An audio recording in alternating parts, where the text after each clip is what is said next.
Di tengah hamparan gurun yang menjadi saksi bisu perjalanan Bani Israel, sebuah tragedi berdarah mengguncang ketenangan malam. Seorang pria kaya raya yang hartanya melimpah ruah ditemukan tewas terbunuh tanpa saksi mata. Kematian ini bukan sekedar hilangnya nyawa, melainkan awal dari sebuah konflik besar yang nyaris memecah belah persatuan kaum Musa. Siapakah pembunuhnya? Motif di balik pembunuhan itu sesungguhnya keserakahan. Sang keponakan yang hatinya telah gelap oleh ambisi untuk segera menguasai harta warisan pamannya. Namun, kejahatan itu tidak berhenti di situ. Dengan sandiwara yang sempurna, ia justru datang sebagai penuntut paling keras, berteriak meminta keadilan, dan menuduh kabilah lain sebagai pelakunya. Kebohongan yang ia rangkai begitu rapi, hingga hampir saja memicu perang saudara di antara Bani Israel. Mereka lupa bahwa tidak ada rahasia yang benar-benar tersembunyi di hadapan Sang Pencipta. Ketika jalan buntu ditemui dan pedang hampir terhunus dari sarungnya, akal sehat akhirnya membawa mereka kepada satu-satunya sosok yang terhubung dengan langit, Nabi Musa alaihi salam. Mereka datang dengan membawa kegaduhan, menuntut agar Musa memohon kepada Tuhannya untuk menyingkap tabir misteri ini. Nabi Musa, dengan kesabaran seorang ulul azmi, mendengarkan keluh kesah kaum yang paling banyak bertanya dalam sejarah manusia ini. Dan jawaban itu pun turun. Allah memerintahkan solusi yang terdengar sangat sederhana, namun menguji keimanan. Sesungguhnya Allah menyuruh kalian menyembelih seekor sapi betina. Hanya itu, perintah yang mutlak, tanpa syarat, tanpa detail. Ketaatan itu sebenarnya mudah, namun akal manusia yang sombong seringkali membuatnya rumit. Namun, apa reaksi mereka? Bukan sami'na wa atona, kami dengar dan kami taat, melainkan sebuah kalimat yang menyakitkan hati nabi mereka. Apakah kamu hendak menjadikan kami bahan ejekan? Logika mereka menolak korelasi antara hewan ternak dan penyingkapan kriminalitas. Inilah penyakit hati pertama, meragukan hikmah di balik perintah Tuhan. Nabi Musa berlindung kepada Allah dari sifat orang-orang jahil, lalu menegaskan bahwa itu adalah perintah sungguhan. Tapi sifat takalluf mempersulit diri sendiri mulai bekerja. Mereka bertanya, "Mohonkanlah kepada Tuhanmu untuk kami, agar Dia menjelaskan kepada kami tentang sapi betina itu."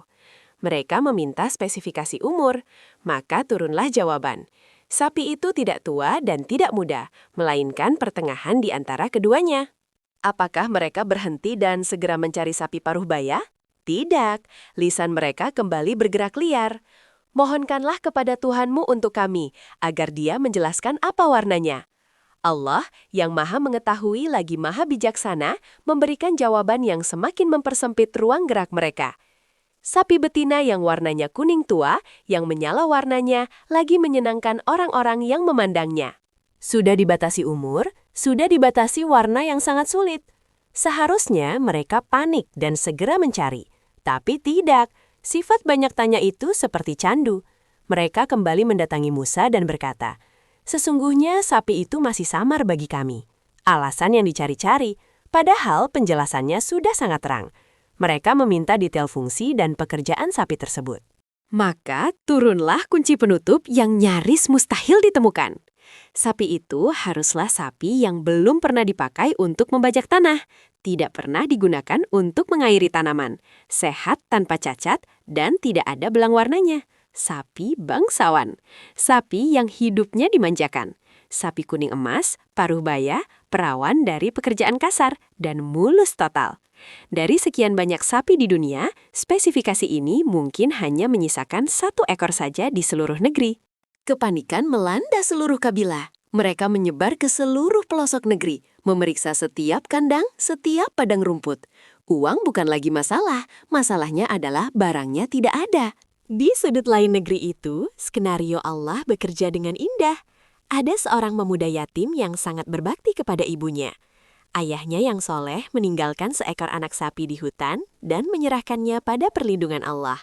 Pemuda ini merawat sapi itu dengan penuh kasih, tidak pernah mempekerjakannya, menjaganya tetap suci dan bersih. Ketika Bani Israel akhirnya menemukan sapi itu, mereka tidak punya pilihan lain. Sang pemuda, atas izin Allah, atau mungkin karena mengetahui betapa butuhnya mereka, mematok harga yang fantastis. Riwayat menyebutkan harganya sebesar kulit sapi itu jika diisi penuh dengan emas, atau seberat timbangan sapi itu dengan emas. Dengan berat hati dan kantong yang kosong, mereka menyembelih sapi itu.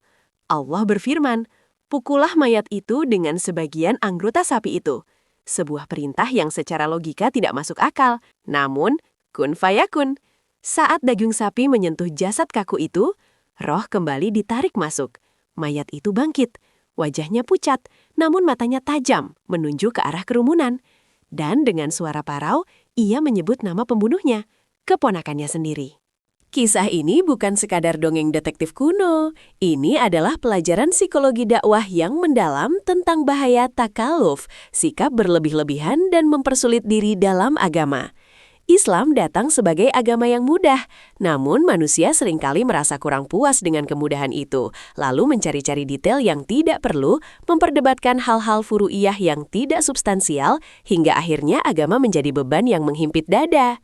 Tragedi dan kebodohan Bani Israel ini diabadikan Allah menjadi nama surat terpanjang dalam Al-Quran, Al-Baqarah, sapi betina.